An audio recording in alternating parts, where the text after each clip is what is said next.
आज उत्तर प्रदेश सरकार ने अपने कार्यकाल के 4.5 वर्ष पूरा कर लिए।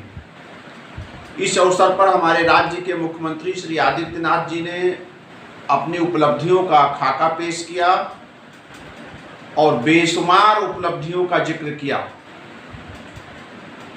हमारे गोंडा के एक बहुत बड़े जन कवि थे श्री अदम गोंडवी जी। उनकी एक लाइन है कि उनके फाइलों में शहर का मौसम गुलाबी है, पर ये दावा झूठा और वादा पूरी तरीके से किताबी है। किसी सरकार का काम होता है कि जो उस प्रदेश की जनता होती है उसकी दुश्वारियों को कम करना, उसके जीवन को सरल बनाना, चाहे वो उसकी आवश्यकताओं की पूर्ति हो, रोजगार हो, बाजार तक पहुंच हो, शिक्षा और स्वास्थ्य व्यवस्था हो।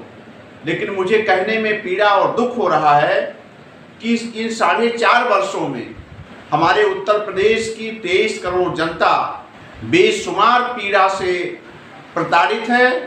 चाहे वो कमर तोड़ महंगाई की समस्या हो, चाहे बाजार से उसकी पहुंच समाप्त हो जाना हो, या चीज़ों के दाम इतने ज़्यादा हो गए कि वो उसे खरीद ना पा रही हो, चाहे वो अपने बच्चों का फीस ना जमा कर पा रही हो, परिणाम स्वरूप चाहे 3,70,000 से ऊपर वित्त विहीन टीचर अपने वेतन ना पा रहे हों, चाहे लाखों लोगों ने नौकरियां गंवाई हो, या 6 लाख से ऊपर लोगों ने कोरोना काल के दौरान उत्तर प्रदेश में अपनी जान गंवाई हो। सरकार अस्पताल में उनको ऑक्सीजन देने में असफल साबित हुई, दवा देने में असफल साबित हुई, और उससे ज़्यादा पीड़ादायक बात रही कि मृत्यु के बाद उनके अंतिम संस्कार की व्यवस्था सुनिश्चित नहीं कर पाई।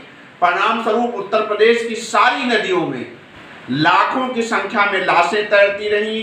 नदियों के घाट किनारे अंतिम संस्कार में बालुओं के ढेर में पट गए थे। और वही हालत आज छुट्टा जानवरों की अराजकता की, जहां किसान रात रात भर अपनी फसलों को बचाता है।